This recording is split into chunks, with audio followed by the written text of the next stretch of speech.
Hello, all you beautiful people out there, and welcome to Atheist Church. Hi, Marianne.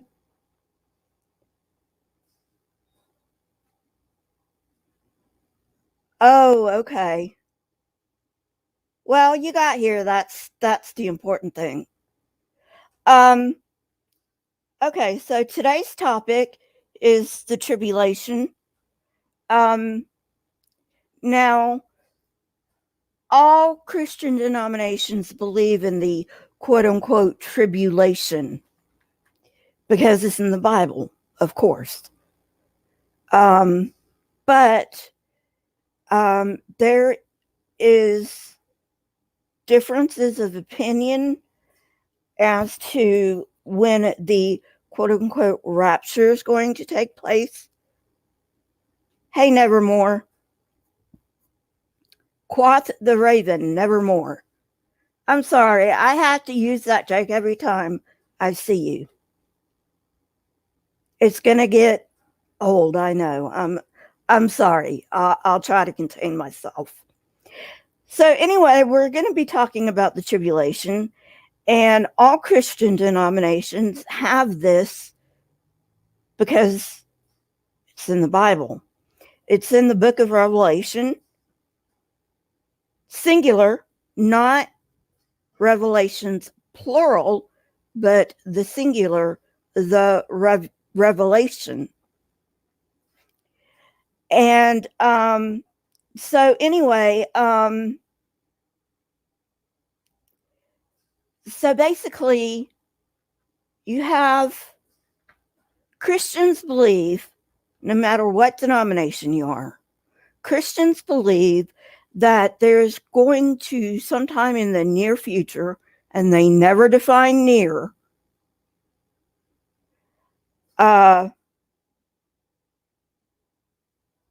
there's going to be a 7-year period of tribulation. Now, some Christian denominations, not all Christian denominations, but some Christian denominations believe that there is going to be a quote unquote rapture. And these denominations can't decide among themselves whether it's going to be a pre-tribulation rapture, a mid-tribulation rapture, or a post-tribulation rapture. When I was in, when I went to church, I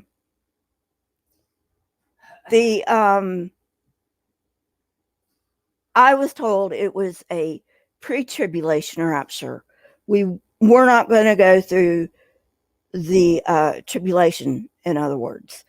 Now, there's a few churches that do believe it's a post-tribulation rapture, meaning Christians are going to go through all of the tribulation. And Marianne, I know you used to be J-Dub. If you can help me out here, I think the only denomination that believes in a mid-trib or a mid-tribulation rapture is the JWs. However, there's a catch to this. However, not all JWs are going to be raptured during the mid-tribulation. It's only going to be the quote-unquote remnant of the 144,000.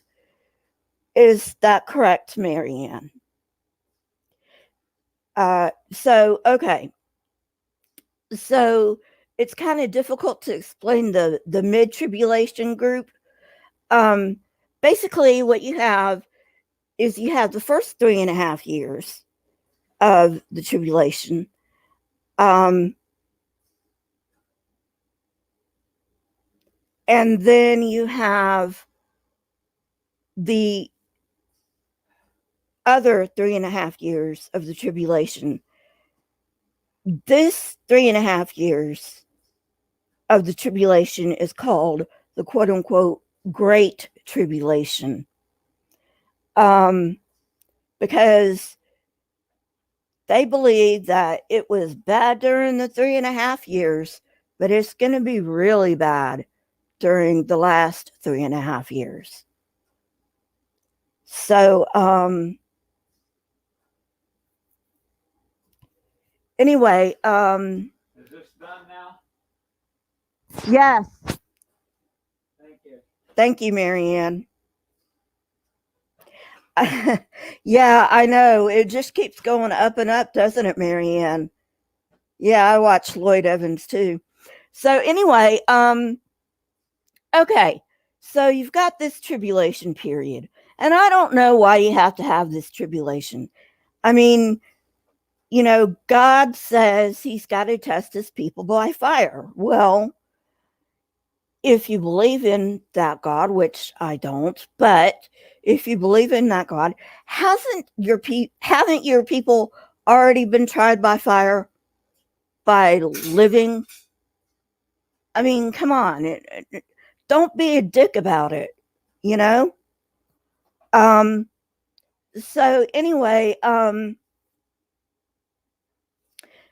at the end of the 7-year tribulation is when the Battle of Armageddon, the battle to end all battles, the epic battle between good and evil, between God and Satan. That's when the Battle of Armageddon will take place, after the tribulation. Now, I was curious about why John, he self-identified himself as John, the writer of the Revelation. So I'm just going to say John, because I got to give him the benefit of the doubt. The dude's dead. So let's say John. I was interested in why John chose Armageddon as the final battlefield between the epic good and evil, between God and Satan. Hang on just a sec.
Okay, sorry about that.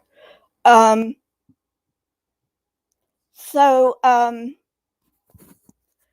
so what I found out was very interesting about Armageddon.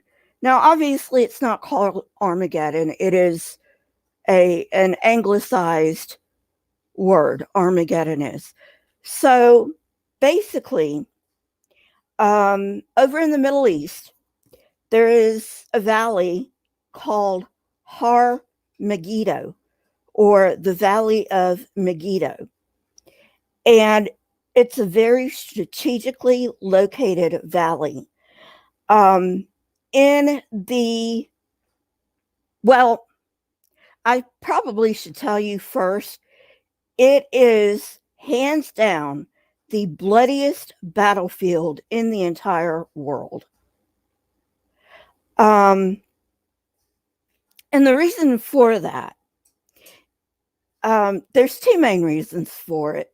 Number one, in the ancient world, in the Levant and surrounding areas, whoever controlled the Valley of Megiddo controlled the trade, controlled commerce.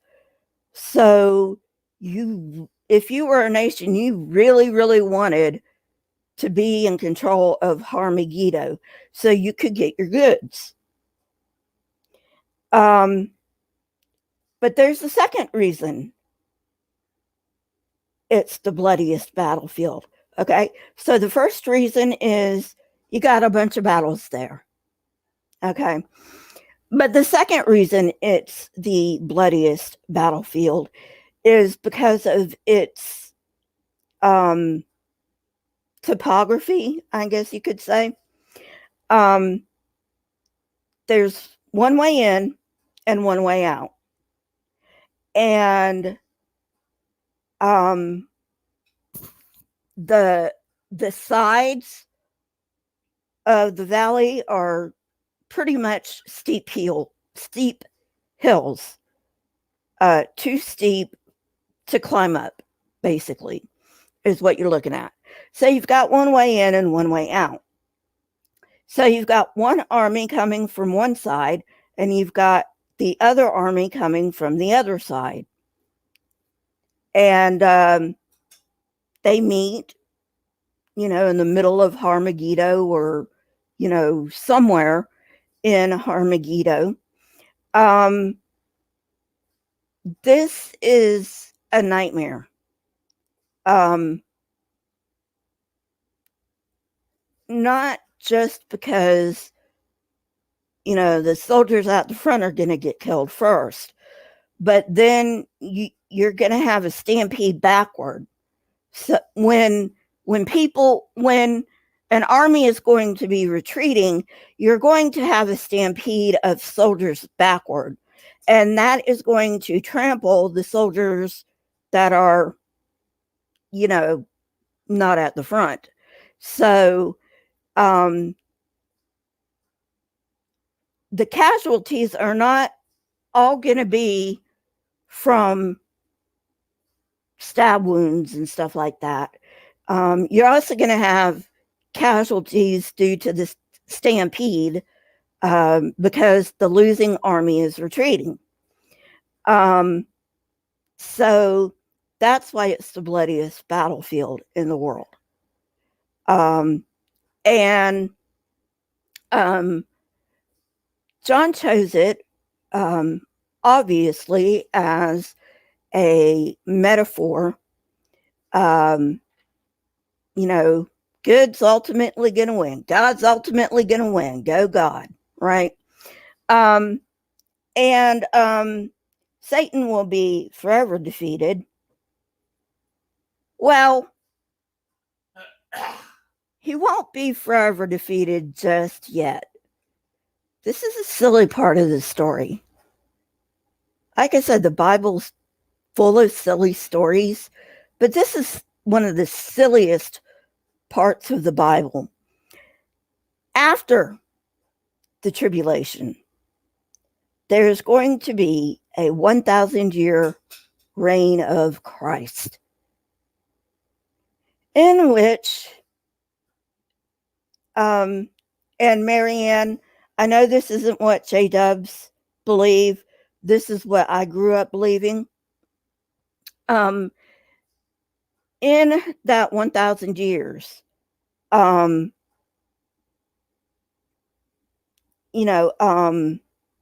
people are basically going to be, people don't get another chance, during the 1,000 years, people, if they died without Christ, that's an evangelical catchphrase right there. If people died without Christ, doesn't matter whether they ever heard of him or not. Yes, I do know that, TV Tube Me. But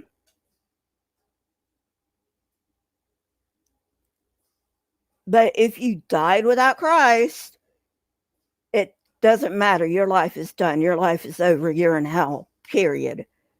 That's what I was taught growing up. The 1,000-year reign of Christ is to get everything running, to build the city of New Jerusalem, which doesn't make any sense, because why does God have to build a city of New Jerusalem when he can just snap it into existence?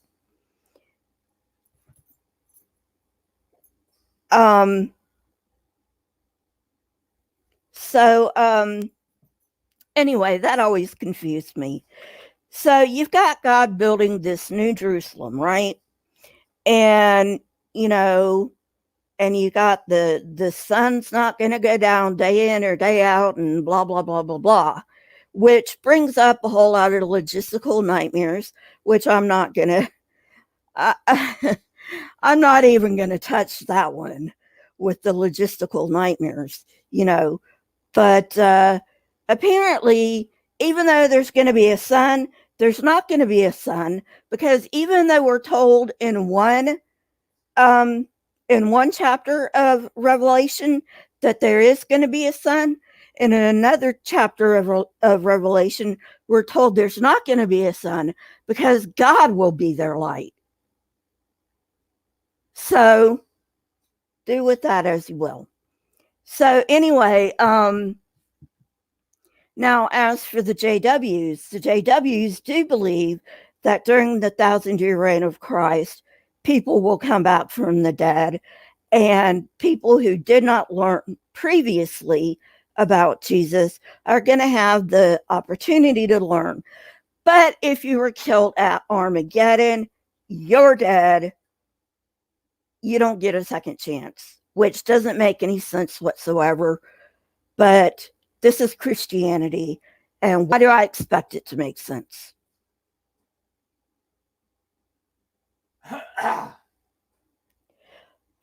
So we've got the Battle of Armageddon. Then we have the 1,000-year reign of Christ. And then what? What are we going to do then? John doesn't tell us. Are we just going to be... Go with me on this. Let's pretend. Okay? As I always say, let's pretend. Go with me on this. Are we going to be on clouds stringing harps or something? Because, I mean, what are we going to do in heaven anyway? And,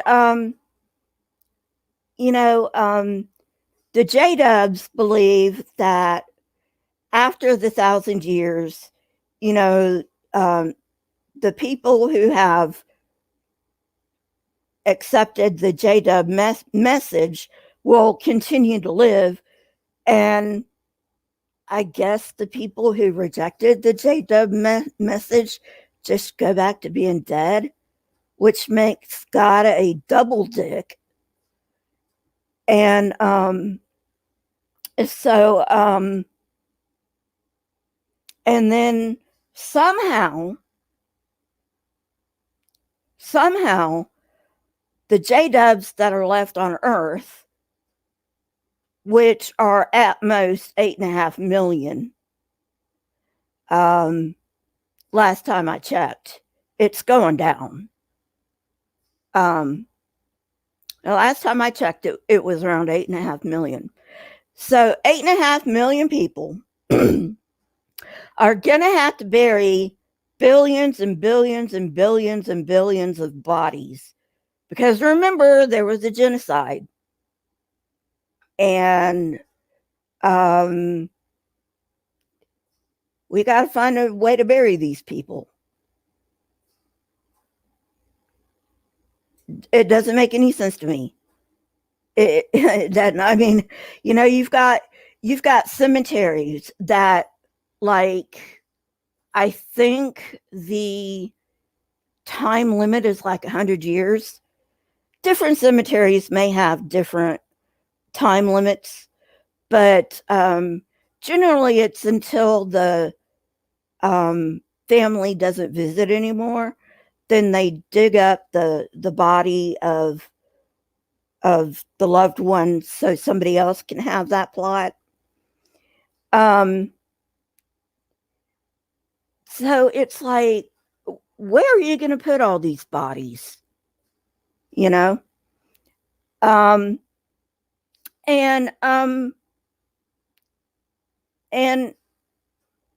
the J-Dubs believe that the 144,000 are going to be in heaven, and all the other good little J-Dubs that marched right through the marching orders given by the governing body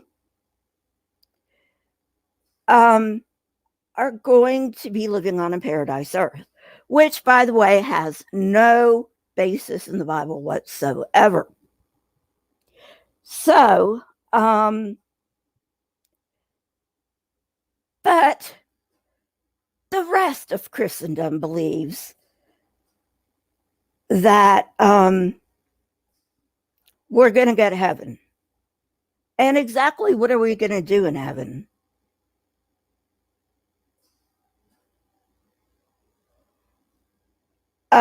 Marianne, actually, per capita, they have more.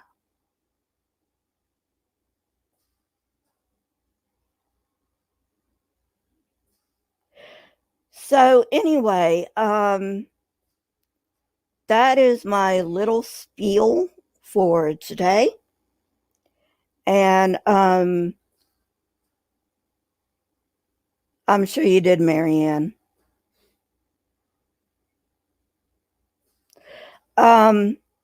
That'll be all for today. I wasn't planning on it being this short.